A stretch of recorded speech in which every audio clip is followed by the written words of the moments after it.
Hello বন্ধুরা, কেমন আছো সবাই? আশা করছি সকলে ভালো আছো। প্রিয় বন্ধুরা, আজকে তোমাদের জন্য নিয়ে এলাম আরও একটি নতুন গল্প। আশা করছি তোমাদের দাঁড়িয়ে যাবে, তাই ভিডিওটা শুরু থেকে শেষ পর্যন্ত দেখো। আমি আরমান, থাকি ঢাকার মহাখালীতে। আমার জীবনে ঘটে যাওয়া সম্পূর্ণ সত্যি কাহিনী আজ আপনাদের সামনে তুলে ধরছি। এখানে এক ফোঁটাও মিথ্যে নেই, সম্পূর্ণ ঘটনা বলবো। তাই প্রথমে একটু বোরিং লাগতে পারে, কিন্তু আসল সময়ে আপনি ব্যস্ত হয়ে পড়বেন খুশিতে। তাই মন দিয়ে পুরোটা দেখুন। আমার পরিবারে আমি আর আপু ছাড়া কেউ নেই। কেউ নেই বলতে আমাদের বাবা আছে, কিন্তু মা মারা গেছে আমার 11 বছর বয়সে। মা মারা যাবার পর বাবা আবার বিয়ে করেন। রাজশাহী শহর থেকে অনেক দূরে একটা গ্রামে আমাদের বাসা ছিল। বাবার বিয়ে আমাদের ভালো লাগেনি, তাই তখনই আপু আমায় নিয়ে ঢাকা চলে আসে। আপু একটি প্রাইভেট হাসপাতালে একজন ডক্টর। ডক্টর বলে আমরা বেশ ভালোভাবে থাকি। আমিও আপু। আমার আপু খুবই সাদামাটা সাদাসিধে ধরনের, প্রচুর বুদ্ধিমতী মেয়ে। ও বলতে ভুলেই গেছি, আমার বয়স 22 আর আপুর 29। আপু আমায় মা বাবার আদর দিয়ে বড় করেছে, সবসময় আগলে রেখেছে। তো ঘটনার সূত্রপাত হয়েছে খুবই নাটকীয়ভাবে। আমি ইন্টার শেষ করে বর্তমানে মেডিকেল বিএসসি করছি। আপুর যোগাযোগ থাকায় আপুর হাসপাতালেই সুযোগ পেয়েছি আমি। আপুর সাথে গাইনি ও প্রসূতি ওয়ার্ডে আমি ইন্টার্নি করছি। আমি সেখানে একমাত্র ছেলে। আপুর জন্য হয়েছে এসব আর কি। আপুর চোখের সামনে রাখতে পেরে আপু খুব খুশি। আপু আমায় খুব আগলে রাখে, কখনো দূরে যেতে দেয় না, ঘোরাঘুরি তেমন করতে দেয় না। একটা সময় মনে হতো আপুকে ফেলে যাই, কোথাও একা ছাড়ে না। কিন্তু আপু আমায় সব ভুলিয়ে দেয় তার আদরে। সারাদিন শেষে এসে বাসায় এসে যখন মনে পড়ে আপু ছাড়া আমার আর কেউ নেই, তখন আপুকে ছাড়া কিছুই ভাবতে পারি না জীবনে। আমার আপু সাধারণ পোশাকি মেয়ে, বাংলাদেশি মেয়ে হিসেবে থ্রিপিচুই পরে। মাঝে মাঝে সালোয়ার বাদ দিয়ে টাইস পরলেও ওড়না ছাড়া কখনো থাকে না। চশমা পরে আপু। অনেকে দেখলে সাবরিনার কথা মনে পড়ে যাবে তাদের। তবে আপুর চেহারায় সুইটনেস বেশি, যে কেউ দেখলে পাগল হতে বাধ্য। আপু বেশি টাইট ড্রেস না পরলেও তাকে সুন্দর লাগে প্রচণ্ড। তো ঘটনা খুব ধীর স্বভাবের ঘটে আমার জীবনে। কথায় আছে ভালো জিনিস দেরিতেই আসে। আমি সায়েন্স স্টুডেন্ট হওয়ায় শারীরিক সব সম্পর্কে জানা স্বাভাবিক। তার উপর মেডিকেল পড়ছি। তো একদিন হঠাৎ একটা ইমার্জেন্সি কেস এলো। একজন 19 বছর বয়সী মেয়ে জরায়ুর সমস্যায় ব্যথা নিয়ে এসেছে। তাকে এনে তাড়াহুড়ো করছে সবাই। সেদিন আবার নার্স ডাক্তার কম ছিল। তো আমাকে নিয়েই ওটিতে আপু ঢুকে গেল। সাথে আরও দুজন নার্স ছিল। আমরা সব ড্রেস পরে রেডি হয়ে ওটিতে যাই। আপু ঢোকার সময় বলল, আজ অনেক কিছু শেখার আছে, মনোযোগ দিয়ে খেয়াল করবি। যেই দেখি মেয়েটাকে শোয়ানো, খুব কান্না করছে। দুজন নার্স ওটি রেডি করছে। আমরা ঢুকতে আপু আগে মেয়েটার সামনে কপালে ছুঁয়ে দেখল। তারপর আমাকে বলল, ডক্টর আরমান, চেক হার পালস। আমি চেক করলাম, অনেক বেড়ে গেছে। সাধারণত এমন অবস্থায় অজ্ঞান করতে হয়। আপু গিভ হার এনেস্থিসিয়া। আমি এনেস্থিসিয়া রেডি করে হাতে দিতেই যাচ্ছি। এমন সময় আপু ধমক দিয়ে বলল, কি করছো এসব ডক্টর? পালস রেট বেড়ে গেলে হাতে দেওয়া যাবে না। Do it on her hip. আমি হা করে তাকিয়ে আছি আপুর দিকে। মেয়ে মানুষ, আমি কি করে দিব ভাবছি। তখন আপু আবার বলল, হারি আপ। আমি মেয়েটার দিকে তাকাতে মেয়েটা করুণ চেহারা নিয়ে আমায় দেখছে, যেন যা করি তাড়াতাড়ি করি। আপু আমায় তারপর দাঁড়িয়ে থাকতে দেখে একজন নার্সকে বলল এনেস্থিসিয়া দিতে। তখন এক সিনিয়র নার্স এসে আমার হাত থেকে এনেস্থিসিয়া নিয়ে ফিসফিস করে বলল, ভয় পেও না, দেখো। বলে সে মেয়েটার সালোয়ার নামিয়ে দিল। মেয়েটাকে দেখে ভালো উচ্চ পরিবারের মনে হচ্ছে। মেয়েটা কোনো বাধা দিচ্ছে তো নাই, উল্টো কোমর শূন্যে তুলে দিল যেন খুলতে সুবিধা হয়। প্রথমবার কোনো জীবিত মানুষ, তাও একটা মেয়েকে এমন দেখলাম। মেয়েটাকে নার্স আরও ঘুরিয়ে কাত করে এনেস্থিসিয়া দিয়ে দিল। এমন দেখে আমার বুক ধুকপুক করছিল। মেয়েটা এদিকে জ্ঞান হারিয়েছে। বাকি নার্স এসে দ্রুত আমায় অবাক করে দিয়ে মেয়েটার পুরো খুলে দিল। আমার খুব লজ্জা পাচ্ছিল।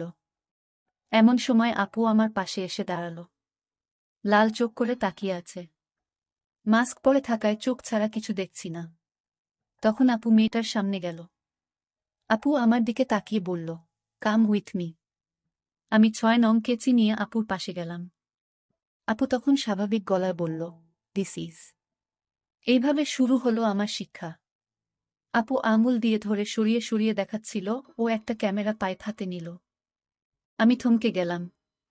আপু এবার ধমক দিয়ে বলল, যদি কাজ করতে ভালো না লাগে বের হয়ে যান। আপনাকে পেশেন্টের শরীর চেনাতে আনিনি। আপনি এখনো স্কুল বয় নন। আমি সাথে সাথে আপুর কথামতো কাজ করি। আপু ইংরেজিতে আরও কিছু বলল। আমি বুঝতে পেরেছি আপু কি বলছে। বললাম, yes doctor, she is not virgin. আপু অনর্গল আমাকে বুঝিয়ে দিচ্ছে এসব।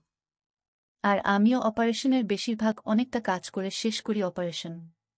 শেষ সেলাইটা আমাকে দিয়েই করাই আপু। আমার হাত কাঁপছিল। কিন্তু আপু আমায় হাত ধরে শিখিয়ে দেওয়ায় আর ভয় করেনি শেষে। মুহূর্তের জন্য আপু আমার আপন বোন ভুলেই গেছিলাম।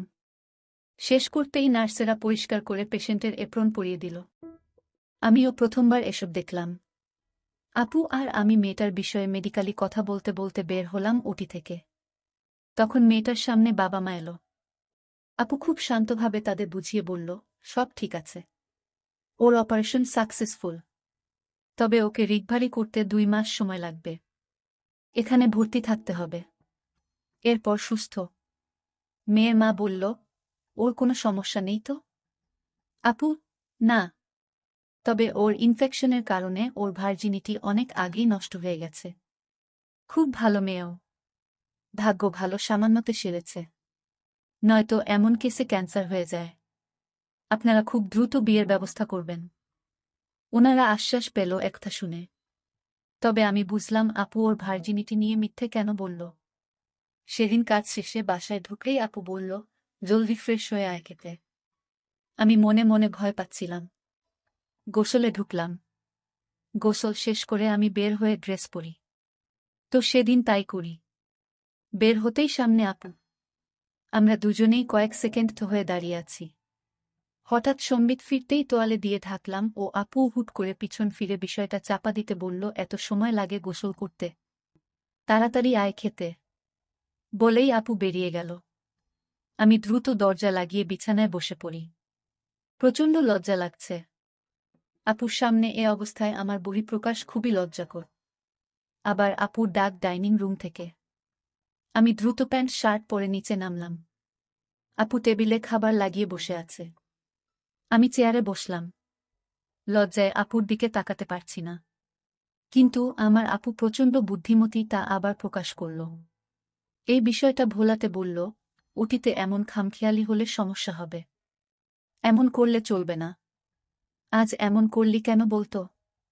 আমি কোনো কথা বলছি না ভয়ে। আপু, একটা কথা জিজ্ঞেস করছি। আমি সরি আপু। আগে কখনো ওটিতে ঢুকিনি। তার ওপর প্রথমবার কোনো মেয়েকে। বলেই চুপ করে গেলাম। আপু কিচ্ছুক্ষণ চুপ থেকে বলল, শোনো আমার দিকে তাকা। আমি তাকালে আপু খুবই স্নেহময় হয়ে বলল, শোনো, পেশেন্ট কখনো ছেলে বা মেয়ে হয় না। যখন তুই ডাক্তার তখন তোর সামনে জাস্ট একটা বড়ি। তখন তা তোর ওপর ভরসা করা একটা বড়ি। তুই অন্য কিছু না ভেবে কাজে মন দে। আরও অনেক কিছু আপু বুঝিয়ে দিল। সব কথা শেষে বলল, কোনো প্রশ্ন আছে? আমি, যদি কিছু মনে না করো তাহলে একটা কথা বলি। আপু, বল। আমি মেয়েটার বাবা মাকে মিথ্যে কেন বললে আপু? আপু মুচকি হেসে বলল, মেয়েটা প্রচণ্ড ভয়ে ছিল। এমনিতেই জরায়ুর মতো বড় সমস্যা। তার ওপর যদি এই সত্যিটা সামনে আসতো তাহলে খুব খারাপ হতো ওর জীবনে।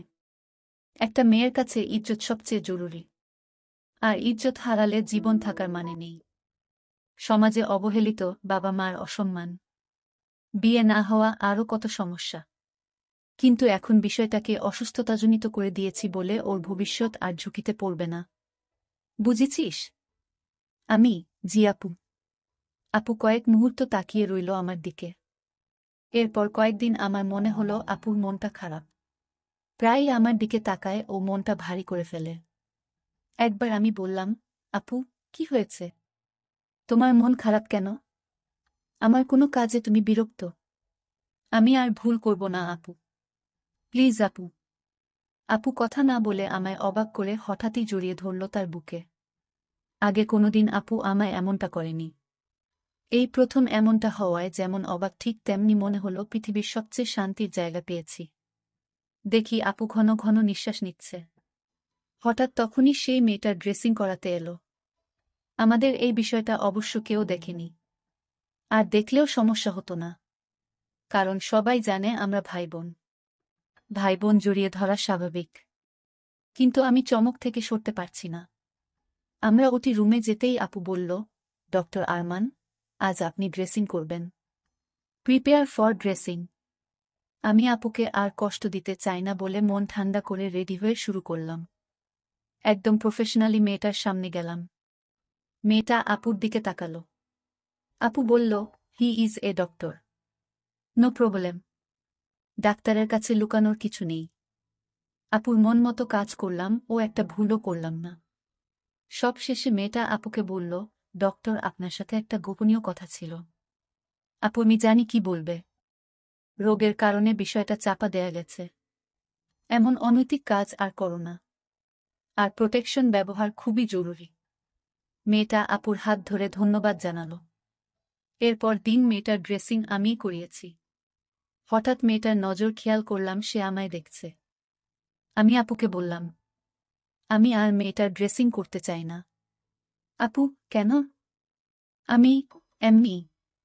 আপু শুনে খানিক বিরক্ত হয়ে আমার দিকে তাকিয়ে মুচকি হেসে বলল, আচ্ছা আমি দেখছি। পরদিন থেকে আর মেয়েটার ড্রেসিং আমি করিনি। সাধারণত আমার ডিউটি ক্লাস সকাল 10টা থেকে। আপু আমার আগেই 8টায় যায়। তো হঠাৎ একদিন সকালে আমি হাসপাতালে গিয়ে আপুকে দেখে চমকে যাই। কারণ আপু আজ এক ভিন্ন নারী হয়ে আমার সামনে প্রকাশিত। আপু টাইট ফিটিং একটা সাদা থ্রি-পিস পরা, যার কামিজ আপুর সচরাচর পরা কামিজ থেকে অনেক টাইট। আর সাথে সাদা টাইট টাইস পরেছে। আপুকে দেখে কখনোই আমি খারাপ কিছু মনে আনিনি বা আসেওনি। কিন্তু হঠাৎ আপুকে এই লুকে দেখে বুকে অজানা এক তীব্র কৌতূহল হতে লাগল। কেন জানি না, শুধু আপুর দিকেই চোখ চলে যাচ্ছে আমার। আশেপাশে সবাই আপুকে নজরে চেখে চলেছে।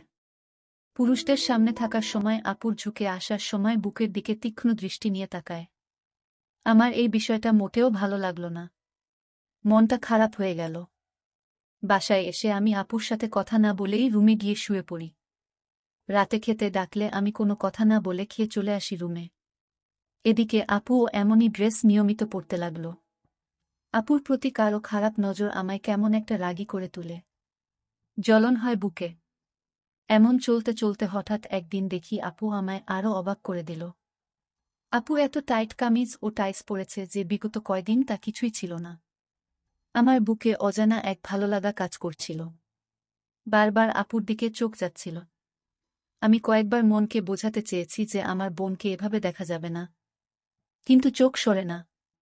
কিন্তু অন্যরা এমন নজর দেয় আমার বুক ফেটে যায়। তাই আমি খুব কষ্ট পাই। তো সেদিন বাসায় আসার পর আমি খেয়ে রুমে চলে যাই। কিছুক্ষণ পর দরজায় নক করল। আমি দরজা খুলতেই আপু। আমি মাথা নিচু করে আছি। আপুকে রে, কি হয়েছে তো? আমি কোনো কথা বললাম না। আপু আমাকে নিয়ে বিছানায় বসালো ও পাশে বসল। আপু সমস্যা কি? কদিন ধরে মনমরা মনে হচ্ছে। আমি কিছু না আপু। আপু কিছু তো একটা হয়েছে। আপুকে বলবি না? আমি কেমন যেন ভয়ডরহীন হয়ে বলতে লাগলাম। আমি তোমার দিকে সবাই কেমন খারাপভাবে তাকায়। আমার এটা ভালো লাগে না। আপু অনেকখানি বিস্মিত হয়ে বলল, মানে? আমি এই যে কদিন ধরে তুমি একটু ভিন্ন পোশাকে আছো। সবাই হাঁ করে তাকিয়ে থাকে খারাপ নজরে। আমার ভালো লাগে না। আপু মুচকি হেসে বলল, এটা তোর সমস্যা। কেন তোর এই ড্রেসে আমায় দেখতে বাজে লাগে? আমি না তো। আমি তো তা বলিনি আপু।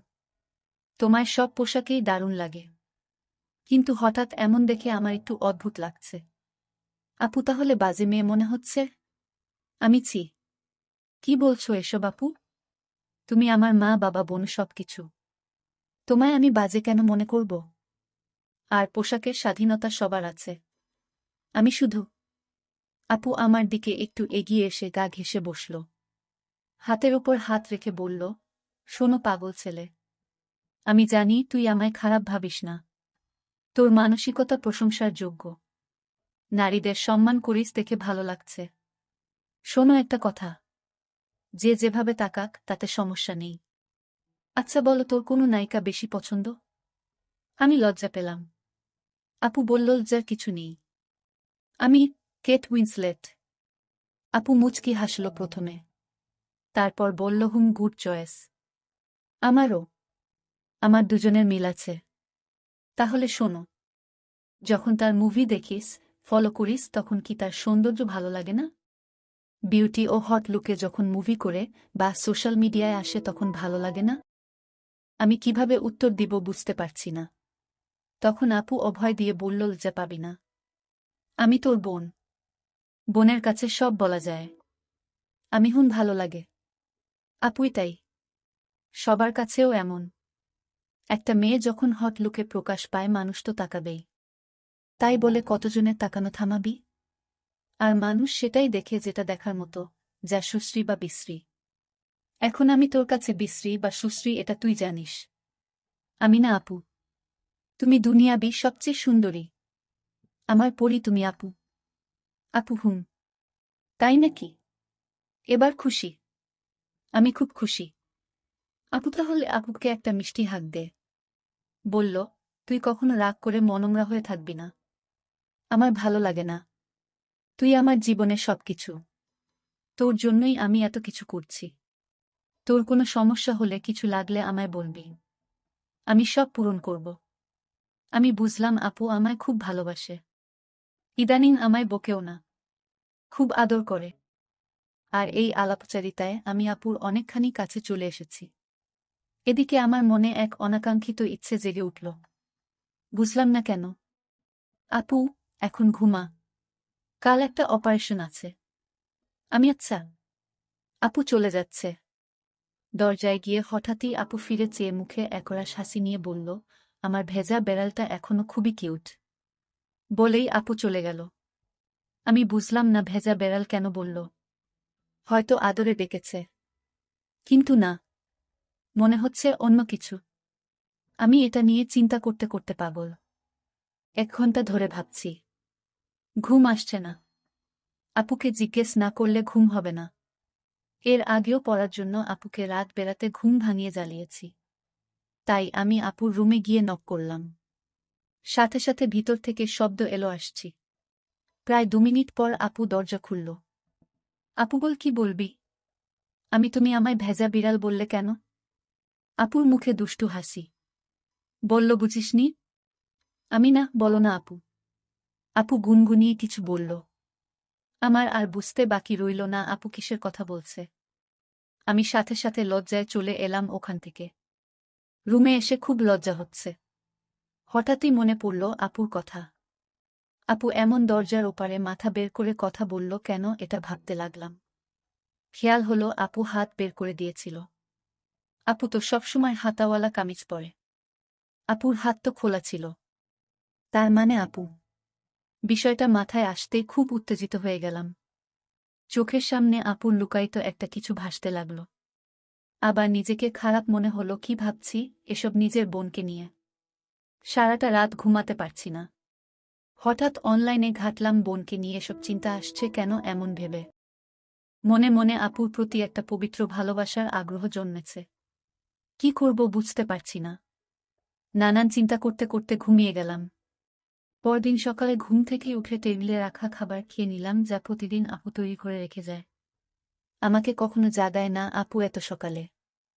হাসপাতালে গিয়ে আপুকে খুঁজতে লাগলাম শুধু। দেখতে খুব ইচ্ছে করছে। অন্য রোগীদের নিয়ে কাজ করছি, তখন হঠাৎ একজন নার্স এসে বলল, ডক্টর সুমনা আপনাকে অপারেশন থিয়েটারে যেতে বলেছেন। আমি অপারেশন গাউন পিপি পরে চলে গেলাম। দেখি আপু ও অন্যান্য নার্স। আজকে রোগী একজন 30 বছরের মহিলা, যার কোনো বেবি হচ্ছে না। তাই অপারেশন। আমাকে দেখেই আপু মুচকি হাসল, তা মাস্কের নিচেও বোঝা যাচ্ছে। আপু, গিভ হার এনেস্থিসিয়া।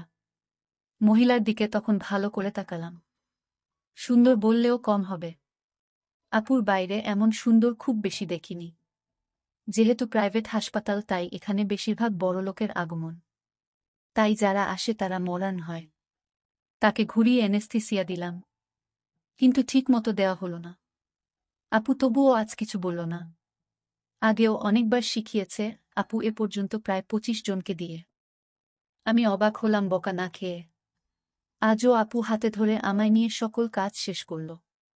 সেদিন বাসায় গিয়ে রাতে খাবার টেবিলে একটু ভয়ে ছিলাম, যদি আবার বকা দেয়। খেয়ে উপরে আসছি, তখন আপু বলল 10 মিনিট পর আমার রুমে আসিস। আপুর কণ্ঠ ভারী মনে হলো না, কিন্তু কেমন একটা ভয় কাজ করছে। আমি ঠিক সময়ে আপুর রুমে নক করলাম। আপু দরজা খুলতেই একটা ধাক্কা। আপুর ওড়না নেই। আপু, আয় ভিতরে আয়। দেখি আপুর বিছানায় একটা সিরিঞ্জ ও গ্লুকোজ টিউব। আমি, এগুলো কেন এখানে আপু? আপু, তোকে এতবার শিখিয়েও কোনো কাজ হচ্ছে না। আজ প্র্যাকটিস করবি। আমি, কিসে প্র্যাকটিস করব? আপু আমায় অবাক করে দিয়ে বলল, আমি আছি না, আমার ওপর ট্রাই করবি। আমি, পাগল হয়ে গেলে নাকি? আমি পারব না। আমি তোমাকেও ব্যথা দিতে পারব না। আপু, না, আমার ওপরেই করতে হবে। আমি আর কিছু বলতে পারলাম না ভয়ে। আমি আপুর হাতে দেওয়ার জন্য প্রস্তুতি নিচ্ছি। এমন সময় আপু বলল, আবার ভুল। আমি, কেন, কি হয়েছে? আমি, এখানে কেন? আমি, না হলে কোথায়? আপু, এতদিনে শিখাতে হবে কেথায় দিতে হবে। কোমরে দিতে হবে। আমি, এসব কি বলছো আপু? আমি তোমার গায়ে কেন হাত দিতে যাব? এক আপু বিছানা থেকে উঠে সব রেখে বলল, আচ্ছা তাহলে এরপর যেন আর ভুল না হয়। আপু কথাটা বলে সহজভাবে, কিন্তু একটা অসাফল্য প্রকাশ পেল কথায়। আমি রুমে গেলাম। আমার মনেও একটা আফসোস হলো। আপুকে এত ভালো লাগে। এমন একটা সুযোগ পেয়েও আমি মিস করলাম যেখানে আপু নিজেই সব সুযোগ করে দিচ্ছিল। পরদিন হাসপাতালে গিয়ে আপুর চেহারাটা একটু মলিন লাগছিল। একটা পেশেন্ট দেখছিলাম আমরা। হঠাৎ আপু অজ্ঞান হয়ে গেল। আমরা দ্রুত ইমার্জেন্সি ওয়ার্ডে নিয়ে প্রাথমিক চিকিৎসা দিলাম, কিন্তু আপুর জ্ঞান ফিরল না। দ্রুত বিভিন্ন টেস্ট করিয়ে দেখি আপুর কিডনি দুটা নষ্ট হয়ে গেছে। 1 ঘন্টার মধ্যে অপারেশন না করলে মারা যাবে। আমি প্রচণ্ড ভয় পেয়ে যাই, কিন্তু ভাগ্য ভালো একজন ডোনার পেয়ে যাই। অপারেশনে আমি সিনিয়র ডাক্তারকে বলে আমিও থাকার অনুমতি নিলাম, কারণ ডাক্তার তার নিজের লোকের অপারেশন করতে পারবে না। কারণ আপুর জন্য আমার খুব ভয় হচ্ছিল। আমি রেডি হয়ে অপারেশন শুরু হলো। নার্স এসে বলল, ডক্টর ম্যামের খুব ইচ্ছা ছিল আপনি এনেস্থিসিয়া ভালোমতো দেয়া শিখবেন। তার উপর ট্রাই করুন আপনি। ওটিতে আমি ছাড়া আর কোনো পুরুষ নেই। আমার এ সময়ে আর কোনো লজ্জা বা উত্তেজনা ছিল না। আপুকে বাঁচাতে হবে। আমি আপুর এপ্রন তুলে এনেস্থিসিয়া দিয়ে দিই। আপুর কিডনি দুটো বের করা হলো। কিডনি বের করার পর ডোনারের জন্য অপেক্ষা করছি। এমন সময় নার্স বলল ডোনার পালিয়ে গেছে। সাথে সাথে মাথা নষ্ট হয়ে গেল। কি করব বুঝতে পারছি না। ডক্টর রূপা বলল, আর মাত্র 40 মিনিটের মধ্যে অপারেশন না হলে বাঁচানো সম্ভব না। আমি এক মুহূর্ত দেরি না করে বললাম আমার রক্তের গ্রুপ 1 আপুর সাথে। আমি কিডনি দিব। ডক্টর রূপা, তোমার এই বয়সে এটা বড় ডিসিশন। ভেবে দেখো। তোমার আপু জানলে আফসোস করবে এটা নিয়ে। তোমার বাবা হওয়ার চান্স 1% থাকবে। আমি আর কোনো ভাবাভাবি নেই। আমার জন্য আমার বোন সবচেয়ে বড়। তার চেয়ে বেশি কোনো ডিসিশন হতে পারে না। আপনি শুরু করুন। আমি জীবনে আপুকে ছাড়া আর কিছুই চাই না। আমি সাথে সাথে নিজেই এনেস্থিসিয়া নিয়ে অজ্ঞান। চোখ মেলে দেখলাম আমাদের অপারেশন হয়েছে, কিন্তু আপুর জ্ঞান আমার আগে ফিরেছে। আমার বয়স হিসেবে আমি সইতে পারিনি বলে এমন হয়েছে। প্রায় 3 মাস কোমায় থাকার পর আমার জ্ঞান ফিরেছে। আপুর জ্ঞান আরও আগেই ফিরেছে ও সুস্থ। অলরেডি কাজও শুরু করে দিয়েছে। আমার জ্ঞান ফিরেছে শুনে আপু দৌড়ে এলো আমার কেবিনে। একজন নার্স ছিল ওখানে। আপু ঢুকেই থমকে গেল আমায় দেখে। আমিও চমকে গেলাম আপুকে দেখে। আগের মতো ঢিলেঢালা পোশাকে, কিন্তু বিবর্ণ মুখ আপুর। যেন সব হারিয়ে অসহায়। আপু গম্ভীর হয়ে বলল, নার্স, তুমি এখন যাও। আমি দেখছি যা করার। নার্স চলে গেল। আপু আমার দিকে এগিয়ে আসছে। আমি, আপু তুমি সুস্থ হয়ে গেছ? কথাটা শেষ করার আগেই এক কষে থাপ্পড় পড়ল আমার গালে। আপু, খুব বড় হয়ে গেছিস তাই না? খুব দায়িত্ব হয়ে গেছে। কে বলেছে এসব করতে? আমি, সরি আপু। আমি তোমাকে হারাতে চাইনি। তুমি ছাড়া আমার কে আছে বলো? তোমার কিছু হলে আমার কি হতো? আপু, তাই বলে একবারও চিন্তা হলো না নিজেকে নিয়ে? কিছু হয়ে গেলে? আমি, তুমি না থাকলে আমার থেকে কি লাভ বলো আপু? আপু আমার বুকে গালে থাপ্পড় মেরে কাঁদতে কাঁদতে বুকে জড়িয়ে ধরল। আমি বসা ছিলাম বিছানায় আর আপু দাঁড়ানো। শুধু ভাই বোনের মমতাময়ী ভালোবাসা ছিল। আমি আপুর চোখের পানি মুছে দিলাম। আপু, তুই কেন এত বড় ডিসিশন নিলি বলতো? তুই জানিস এর পরিণাম কি হতে পারে? আর তুই আজ 3 মাস পর জেগেছিস জানিস? আমি, তুমি না বলো সেবাই ধর্ম। যেখানে আমার ঈশ্বর নেই সেখানে আমার কি কাজ? তুমি ছাড়া আমার অস্তিত্ব নেই আপু। আমি আমার পরিণাম জানি। তুমি ছাড়া আমার কোনো পরিণাম নেই। আমি তোমায় ছাড়া বাঁচতে পারব না। তুমি এসব নিয়ে ভেবো না। আর বকো না প্লিজ আমায়। এখন তো আমি রোগী তাই না?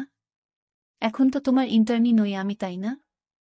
আপু আমার রসিকতা শুনে আবার জড়িয়ে ধরে বলল, আর জীবনেও তোমায় আমি বকা দিব না। আর কোনো দিন তোমায় কষ্ট পেতে দিব না আমি কথা দিলাম। আমি, আরে আপু আমি মজা করছিলাম। সিরিয়াস হয়ো না। আপু আমার হাত ধরে সিরিয়াস হয়ে জলজল চোখে বলল, কিন্তু আমি সিরিয়াস। তোমার জীবনে আমি বেঁচে থাকতে কোনো কষ্ট হবে না আমার ভাই। তুমি আমার সবকিছু। তোমার কিছু হলে আমি বাঁচতে পারব না। আমায় বাসায় আনা হলো। আপু লিভ নিল যতদিন সুস্থ না হয় তার জন্য। হঠাৎ খেয়াল পড়ল একদিন যে আপুর শরীরে বিন্দুমাত্র পরিবর্তন হয়নি। এখনো সেই রকমই সৌন্দর্য আপুর, কিন্তু চেহারায় চিন্তায় মলিন।